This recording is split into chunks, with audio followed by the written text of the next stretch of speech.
טוב, שלום לכולם, בסרטון הזה נראה ממש בזריזות איך אנחנו בעצם פותחים ומריצים קובץ פייתון שנשלח בקבוצות בוואטסאפ. אז דבר ראשון, בקבוצה בוואטסאפ שלכם, בין אם אתם בקורסי קיץ, בקייטנות פסח, ובין אם בקורס במהלך השנה, אז יש לנו פה את הקורס באישורון שנשלח הקובץ פייתון הבא.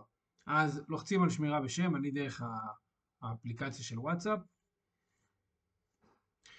ונשמור אותו, במקרה שאני רוצה לשמור אותו בשולחן עבודה, וכבר הוא כותב לי לשמור אותו כסוג של פייתון פייל.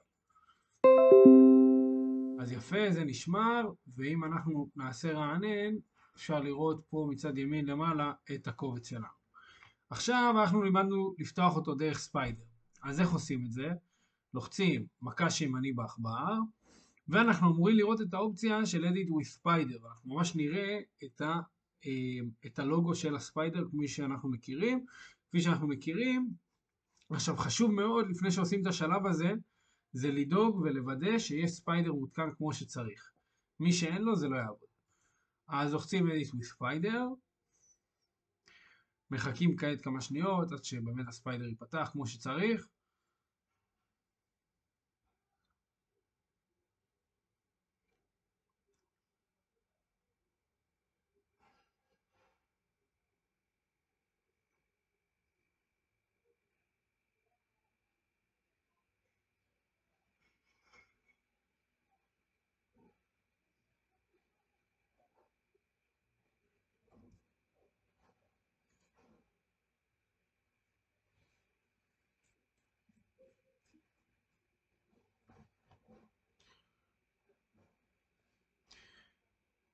נהדר, אז הספיידר נפתח, וכמו שאנחנו רואים, פה בעצם יש את הקובץ שלנו שאנחנו יכולים פשוט להריץ, כמו שלמדנו בקורס עצמו.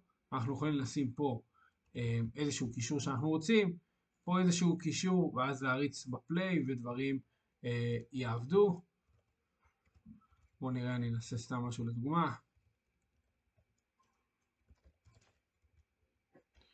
ואת זה נגיד אני אוריד, נגיד אני רוצה רק לפתוח משהו אחד. אז באמת אנחנו רואים שזה פותח, כתבתי כנראה את ה-URL לא נכון, וכמובן שהיה גם צליל, אתם לא יכולתם לשמוע. וזהו בינתיים.